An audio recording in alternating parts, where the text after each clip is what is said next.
અમદાવાદમાં ઘુમામાં દીપડો દેખાતા લોકોમાં અત્યારે ભયનો માહોલ જોવા મળી રહ્યો છે। વન વિભાગની 20થી વધુ ટીમ દ્વારા સર્ચ ઓપરેશન કરવામાં આવી રહ્યું છે। રાત્રિ દરમિયાન વન વિભાગે તપાસ હાથ ધરી હતી। દીપડાના આંટાફેરાથી અત્યારે શરણદીપ સોસાયટીના રહીશોમાં ભયનો માહોલ જોવા મળી રહ્યો છે।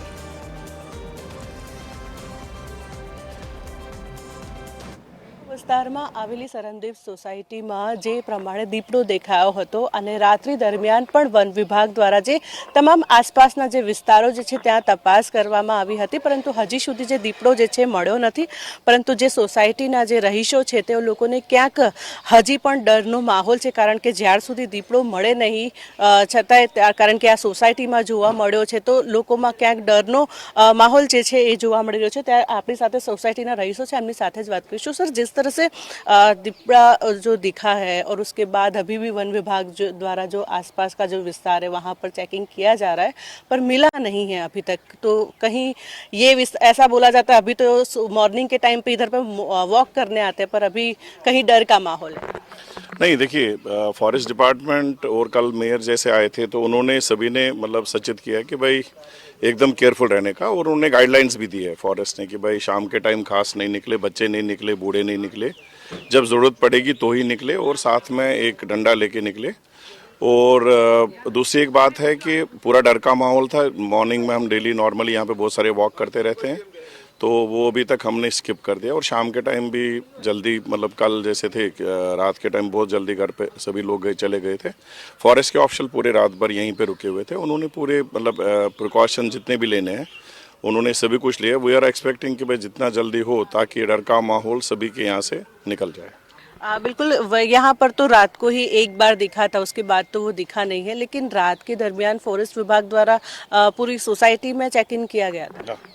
जब भी वो फॉरेस्ट वाले आए थे तो उन्होंने एक एक गली गली पूरी जितने भी हमारे यहाँ पे लेन्स है और बाई लेन्स है सभी जगह उन्होंने प्रॉपरली चेक किया था। और उन्होंने मतलब अक्रॉस पूरी सोसाइटी में वो उनके पूरे डंडे वंडे लेके सभी जितने भी लोग थे उन्होंने पूरा वहाँ पे मार्च किया था। बट आई थिंक अभी तक कुछ मिला नहीं।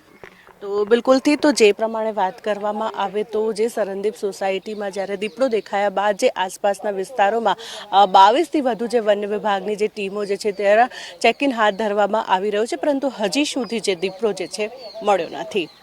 કેમેરામેન તુષાર પરમાર સાથે મોનિકા રાજપૂત, TV13 ગુજરાતી, અમદાવાદ।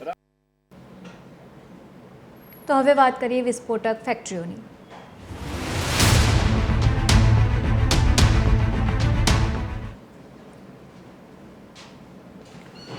ફેક્ટરીમાં અકસ્માતે મોતમાં ગુજરાત દેશમાં પ્રથમ નંબરે છે। છેલ્લા 5 વર્ષમાં ફેક્ટરીઓમાં અકસ્માતે 1096 શ્રમિકોના મોત થયા છે।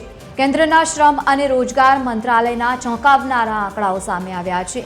બીજા ક્રમે મહારાષ્ટ્રમાં 859 શ્રમિકોએ જીવ ગુમાવ્યો છે। ત્રીજા ક્રમે તમિલનાડુમાં 715 જેટલા શ્રમિકોના મોત થયા છે। વર્ષ 2020થી લઈને 2024 દરમિયાન આ આંકડા જાહેર કરવામાં આવ્યા છે।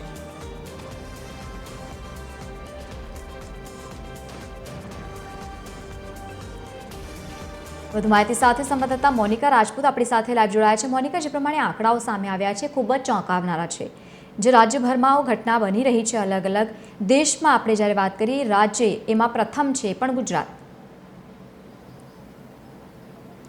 બિલકુલ લવલીન, જે પ્રમાણે રામોલની ફેક્ટરીમાં જે ફટાકડાની જે બ્લાસ્ટ થયો અને તેમાં 10 લોકોના જ્યારે મૃત્યુ થયા છે, તો તેને લઈને જે એક સર્વે બી જ્યારે બહાર આવ્યું છે, જેમાં વાત કરવામાં તો કેન્દ્ર અને શ્રમ અને રોજગાર તરફથી જે આંકડા જે ચોંકાવનારા બહાર આવ્યા છે, જેમાં વાત કરવામાં આવે તો ફેક્ટરી અકસ્માતે જે છે ગુજરાત જે છે દેશના પ્રથમ નંબરે આવી રહ્યું છે, જેમાં છેલ્લા 5 વર્ષ દરમિયાન જે 1096 જેટલા શ્રમિકોના જે મોત નિપજ્યા છે, જેમાં આ જે આંકડા જે છે ચોંકાવનારા સામે આવ્યા છે। બીજી તરફ જ્યારે વાત કરવામાં આવે તો બીજા ક્રમની જ્યારે વાત કરવામાં આવે તો 859 જે શ્રમિકોનો જીવ જે ગુમાવ્યો છે, જેમાં મહારાષ્ટ્રનો નંબર આવી રહ્યો છે। વર્ષ 2020થી 2024 દરમિયાનના જે આંકડા જ્યારે આ જાહેર કરવામાં આવ્યા છે ત્યારે આ જે ચોંકાવનારા આંકડા છે, જેમાં ગુજરાત જે ફેક્ટરીઓમાં જે પ્રમાણે બ્લાસ્ટ થઈ રહ્યા છે અને જેમાં શ્રમિકો મરી રહ્યા છે, જેમાં ગુજરાતનો આ પ્રથમ નંબર આવે છે, તો એ આ એક ચોંકાવનારી વાત કહી શકાય છે.